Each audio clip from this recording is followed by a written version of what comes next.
21 years, career at North Melbourne finished. How do you feel right now? Oh, a little bit sad, no doubt.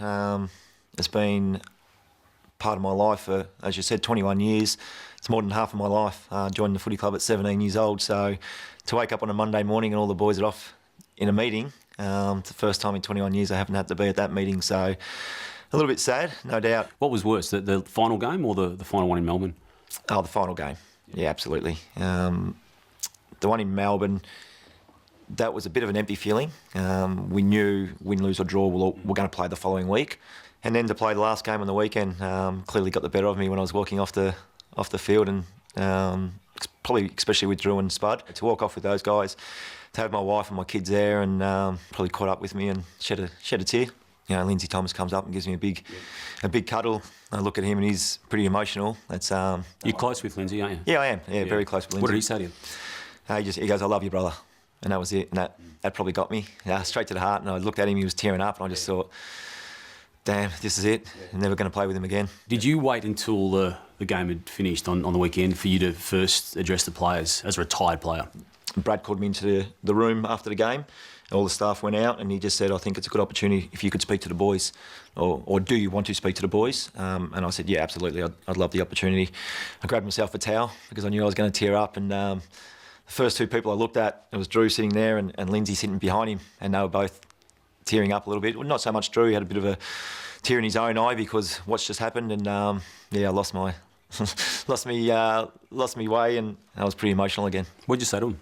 I just thanked him. I said, I love the footy club. I'll always bleed blue and white.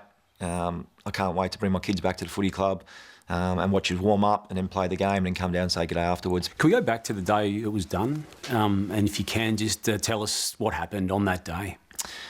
So I walked into Brad's office. I went upstairs actually, and Brad was in the gym, he said, and he seen me walking up and he knew what I was going up for. So he followed me up and we sat down, and we, like I have, I'm probably... 50 occasions, had a chat with him, and sort of going around in circles for a little bit, and then he sort of delivered the news, and that was, it was disappointing, I think, in terms of, disappointment was the way I felt, I guess. I understand the direction he wants to take, 100%, but I don't agree with it because I still think my footy's, got so much to offer. So, but that's fine. I don't have to agree with it. That's the football club's decision. What was it that he said specifically? No, we're talking around in circles, like I said, a little bit about football and everything in general. And then he said, "How are you feeling?" And I said, "So you've made up your mind?" And he goes, "Yeah." And I said, "So you're not going to go with us?" And he said, "No." And then I said, "Yep." And he goes, "You got anything to say?" I said, "No, not really." I said the same thing. I said that I understood the direction. I accept it because I have to, and then so I don't agree with it, but that's clearly my opinion. How many times had you asked the question? How many times had you had that type of conversation wanting an answer? Yeah, look, over the last 5 years, I reckon it's been around round 16 that I go in and I just have a chat with Brad, and always just got that wink that I've wanted, and it's been pretty good. You did that this year? You had that conversation at that time? Well, not so much around 15 or 16 because I had the 427 game coming up, and that was going to take a lot of focus. So after that, my manager rings me and says the club spoke to Cameron Joyce, the list manager. The club can give you an answer probably next week. That phone call come from a manager again and said they can't tell you this week, they're going to tell you next week. So that became round 21, I think it was. He then rang me on the Monday and said they will let you know on the Thursday. Rang me on the Thursday and said they can't tell you yet, they're probably going to tell you next week. So with that happening, the dialogue between my manager and the football club, I just went and had my chat with Brad. I just, mate, just want to suss you out and say, what's going on. And mate, to be honest with you, his honesty is amazing. That's something that I rate as high as anyone in any of my coaches. So had that chat with Brad. He goes, I think that was round 21. He just says, "You know what, mate, I can't tell you right now." Do you regret wanting to know now that you know what has happened? No, not really. I need to know what's going on in my life as well. So a lot of people reckon it was a distraction for me personally and for the football club. I don't think it was. Maybe the way it all came out, there's a bit of hoo-ha about it. That was a little bit of a distraction, I guess. But mate, I appreciate Brad's honesty. And I know the timing, people are saying wasn't great, but I look at it, Damian, if Channel 9 go to you right now and say we're not sure if we're going to go with you next year, you got a family as well. You're probably going to want to know, and I think that's the same in any profession.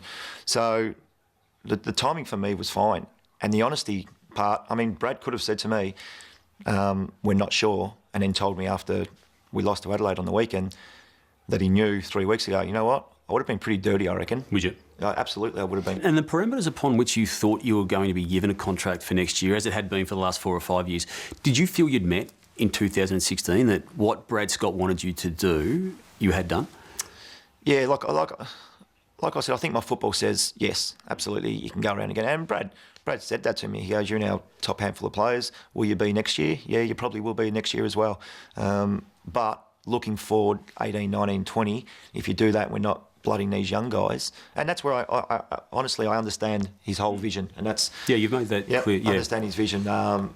But it must hurt don't you agree as the with it individual. because I feel like my footy says 100% you've got to play next year. Yeah. Is that where it hurts most, or is that where the disappointment is most? Yeah, absolutely. I think that's probably why I'm so disappointed, because my football says I still play. Are you surprised that you don't know at that late stage of a season, given he knows you and given he knows what you're about? Yeah, I reckon there's a bit of behind-the-scenes stuff going on. I'm tipping it wasn't just Brad's decision. What are you saying there? Whether they had to go to the board and be a decision made by the board or other people involved, I'm not too sure. But I reckon if Brad knew on that Wednesday, he certainly would have told me. When that moment comes and you're told you're no longer wanted, what washes over you when it becomes final? I don't think it hit home until I walked downstairs and Lindsay knew that I was sort of in contact with the football club and finding out. And Lindsay came over to me and said, "How'd you go?" Because he knew I was in the meeting with Brad. And I just sort of went like that, and which was a thumbs down. And he went, "Really?" And he came over and gave me a hug, and we both cried. Like it was pretty emotional. So then probably driving home, made a couple of phone calls. My wife was my first call, and then rang mum and dad. How'd you go about telling Cooper? That was hard. We had the 3 kids sitting in the kitchen. Actually, there was 2 of them in there. I called Coops in, and Shane, my wife, she knew straight away what I was doing. I come over and actually couldn't get it out. Couldn't you? I didn't get it out. So Shane said, "Do you want me to tell him?" And I said, "Yeah."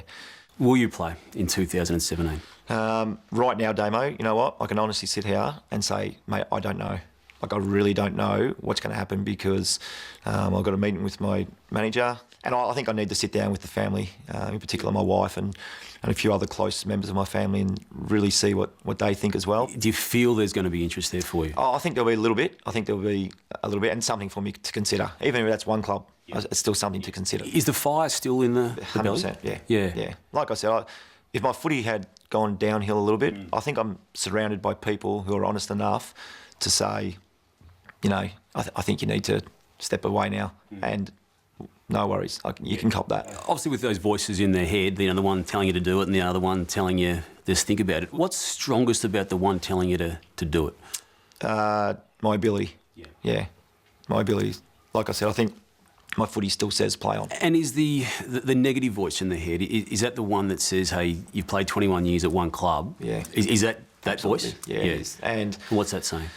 that's the one that says, do you need to go play somewhere else? You're a North Melbourne person. No, don't do it. But and like I said, I said to the boys after the game that my heart will always bleed blue and white, and that's 100% true. Yeah, but that's going to happen regardless. Yeah, I think it is. But I'm not too sure.